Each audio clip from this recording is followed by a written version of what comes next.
Shalom, selamat pagi Bapak Ibu dikasihi Tuhan. Puji Tuhan, pagi ini kembali lagi kita mau membaca dan merenungkan firman Tuhan. Saya mengajak Bapak Ibu, mari kita berdoa terlebih dahulu. Mari kita berdoa. Terima kasih Bapak yang baik. Kami bersyukur ya Tuhan, pagi ini kami bisa bangun tidur kembali dalam keadaan sehat.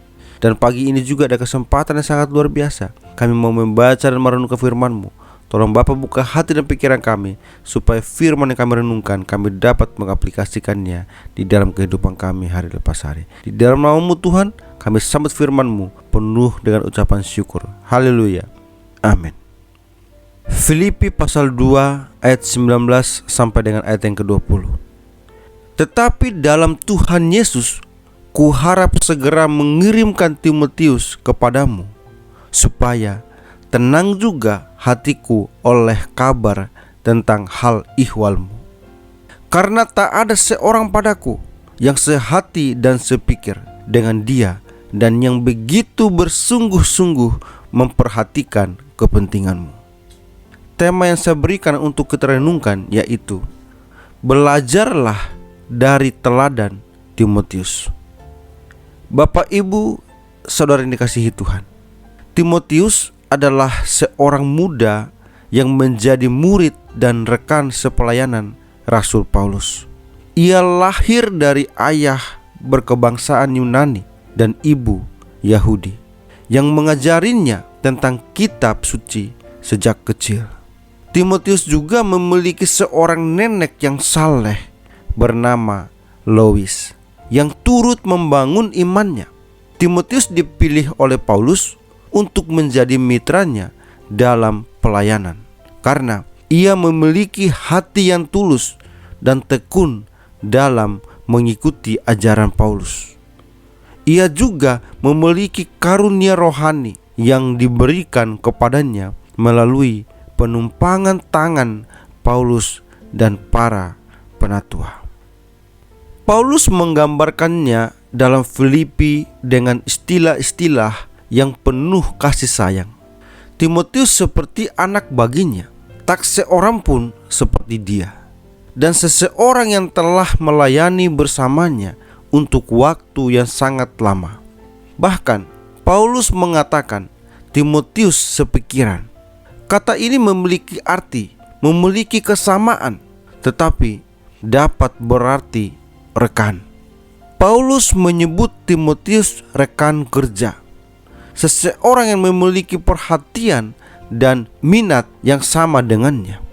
Mungkin ini hanya kebetulan, tetapi kata yang dipilih Paulus mirip dengan kesetaraan Yesus dengan Allah. Maka Timotius memiliki pikiran yang sama dengan Paulus. Paulus ingin segera kembali ke Filipi, tetapi karena ia masih ada dalam penjara di Roma, ia akan mengutus Timotius sesegera mungkin. Mengapa Paulus mengutus Timotius ke Filipi? Mungkin pemenjaraan Paulus telah menimbulkan pertanyaan di antara orang-orang Kristen di Filipi. Mungkin mereka khawatir kemajuan Injil terhalang oleh Paulus masih dalam penjara. Mungkin juga mereka tidak mendapat kabar dari Paulus karena penyakit Epafroditus. Karena gereja mengirimkan hadiah kepada Paulus melalui Epafroditus. Mungkin khawatir mereka menganggapnya tidak tahu berterima kasih.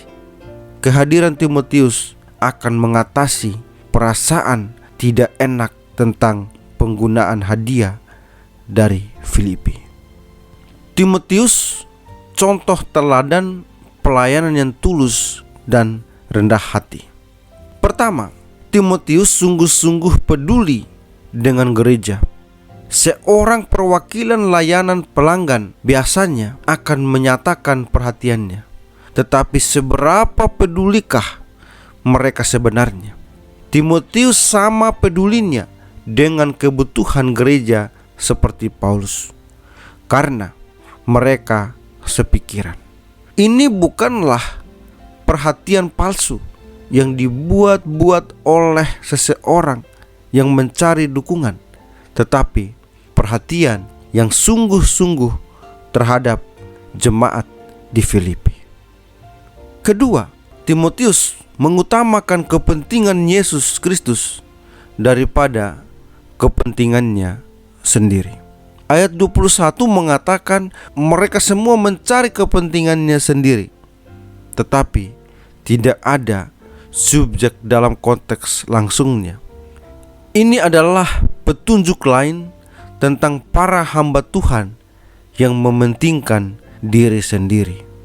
Dari pasal 1 ayat 15 sampai 16, atau mungkin para penentang dalam pasal 3, karena Timotius mengutamakan kepentingan orang lain.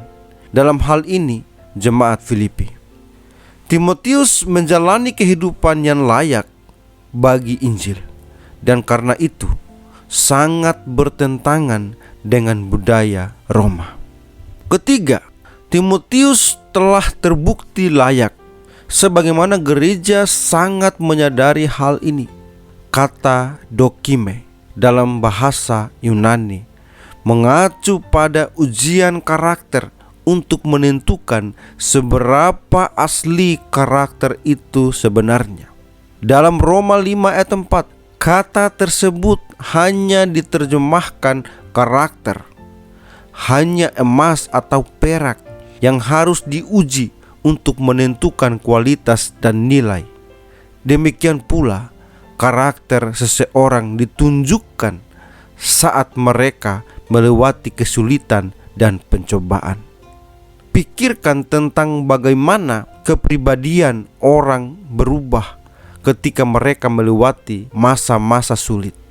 Saat itulah karakter sejati terungkap. Setiap orang tahu contoh seseorang yang tampaknya telah menjadi orang Kristen yang baik, apapun artinya. Tetapi ketika mereka dihadapkan dengan masalah-masalah sulit, mereka mulai mempertanyakan atau berpaling dari iman mereka. Oleh karena itu, Timotius adalah contoh teladan seseorang yang menjalani hidupnya layak bagi Injil. Bapak, Ibu, saudara yang dikasihi Tuhan, kita tentu harus belajar menjadi teladan bagi semua orang dalam segala hal.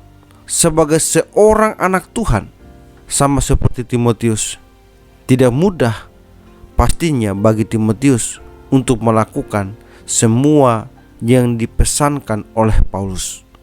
Oleh karena itu, Paulus tidak lupa untuk menasihati Timotius agar tetap memperhatikan keimanannya, menghayati panggilannya.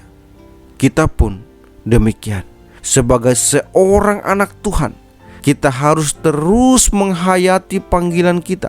Penghayatan yang di dalamnya mengandung tanggapan yang kita berikan dengan totalitas diri pada panggilan Tuhan, dan kesediaan menjadi rekan sekerja Tuhan. Amin. Tuhan Yesus memberkati. Mari kita berdoa. Terima kasih Bapa yang baik. Kami bersyukur kami kembali dikuatkan oleh kebenaran firman-Mu. Dan Bapa, biarlah firman itu kami dapat mengaplikasikan dalam kehidupan kami hari lepas hari. Saat ini kami akan menjalani setiap aktivitas kami. Bapa, tolong pimpin dan bimbing kami, sehingga apapun yang kami lakukan hanya untuk mempermuliakan nama-Mu saja. Di dalam nama-Mu Bapa, kami berdoa dan kami bersyukur. Haleluya. Amin.